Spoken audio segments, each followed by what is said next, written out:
You are listening to the 90 Days Later podcast with Anna Charles, episode 186.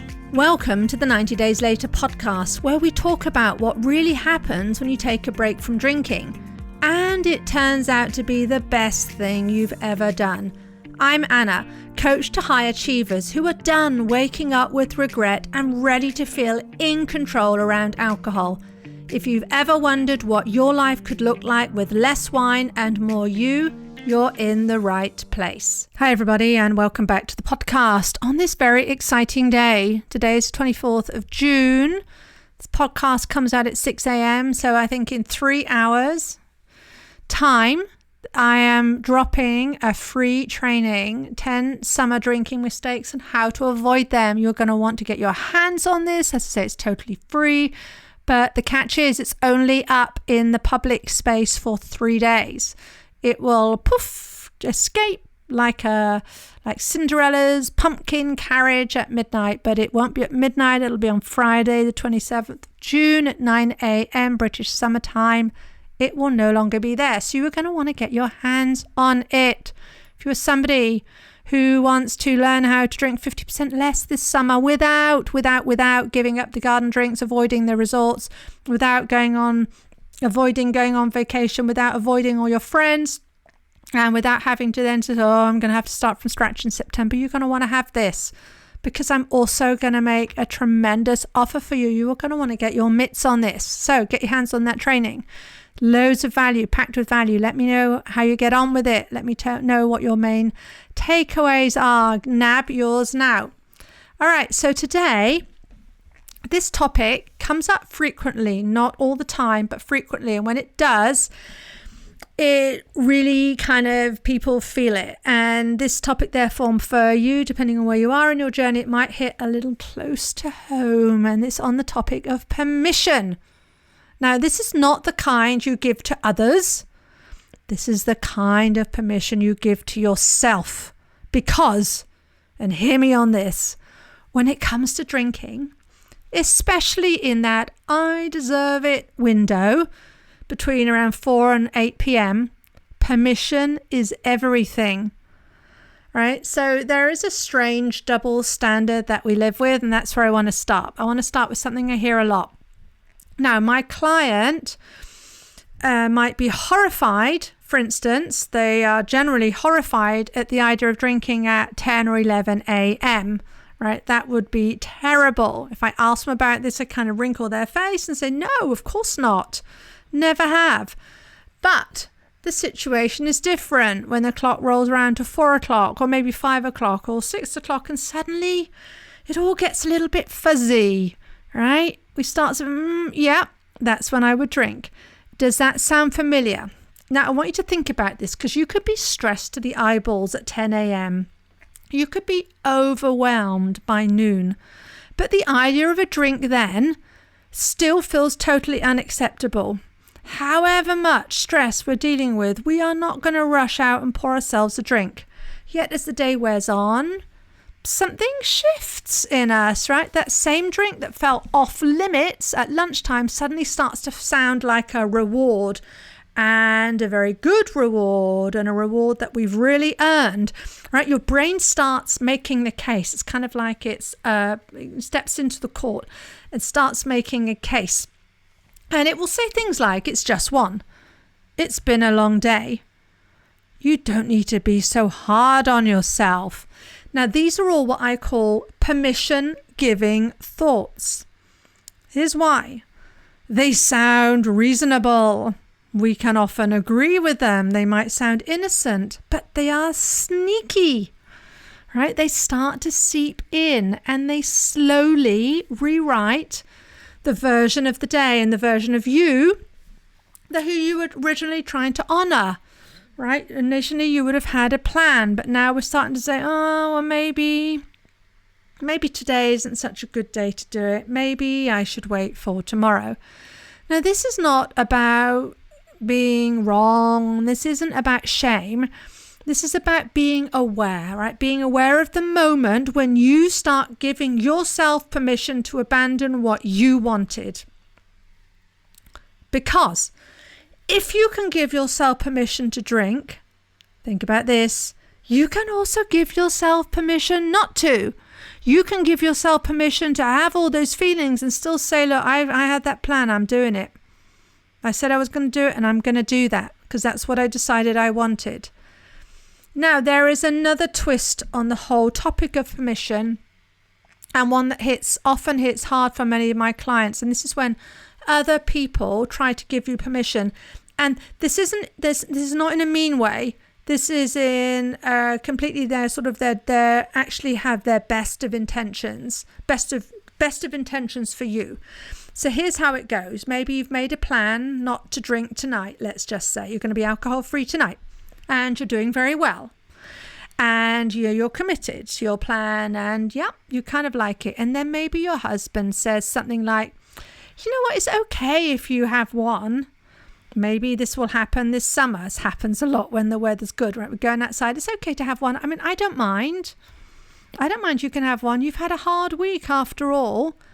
Now, on the surface, this sounds kind, generous, supportive even, especially if you've been worried about what your husband or wife thinks about your drinking, or if maybe they've expressed some concern to you, right? And now they're sitting there saying it's not so bad, that's okay. They might be saying just this once, right? But what does this actually do? It puts you on the spot. It makes you second guess your decision. It gives you a window of opportunity to second guess your decision. It really shifts the power from your own internal compass, right? It's what you've decided with intention, to their comfort level, right? Because they're doing this, maybe they're doing this out of pure kindness because they feel good about it. And now your focus is turned to that. Now, I want to be clear here. Often when this happens, these other people, they're not trying to sabotage you, quite the reverse. They're trying to not make you feel bad. But in doing that, what they're doing is they're actually giving you permission for something you never asked for, right? Now, here's what I teach. You don't need anyone else's permission to drink or to not drink. And by the way, if you hear some buzzing, that is a tractor going up and down outside my window. That's what the summer brings, I guess, more tractoring. So you do not need anyone else's permission to drink or not drink. You do not need that. You are the one in charge. You only need your own permission. Your husband or wife, they get to do what they do. Your friends, if it's them, they get to do what they do. It's your parents, if they say, come on, it's okay. They get to do what they do. And you get to do what you do. You get to choose for you. No explanation needed. No justification needed, right? No words needed. You just decide you're going to take that ownership. So this is what happens. So now let's see what happens if we kind of flip that script, right? Let's turn that situation on its head, on permission. Let's go even deeper here.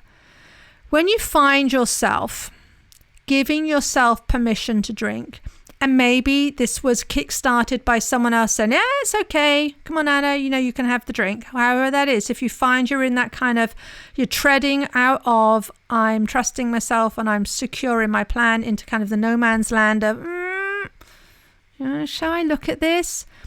When you find yourself giving yourself permission to go against your plan and to drink, I want you to ask yourself, what else am I not giving myself permission to do? Because this is not just about the wine. This is about a far bigger, more important topic. This is about self-trust. It's about personal agency. Are you giving yourself permission to sit with the discomfort? To say, this is hard and I can handle it? Are you giving yourself permission to not be perfect? To not have to perform? But to be exactly where you are, right? Without telling yourself, I should be further along. What if the most radical permission you gave yourself was to stay with yourself? And not to have to think you've got to fix yourself, not to run away from yourself, but just to stay with yourself. What if you gave yourself permission to feel like you want the drink and still choose not to? I'm going to repeat that. I want you to write this down. You can pause this. Obviously not if you're driving.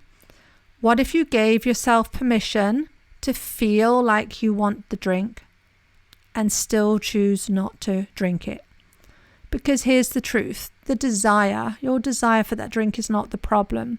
The story you tell yourself about that desire, right? That's where the shift, that's where the change happens. That's where all the action is happening.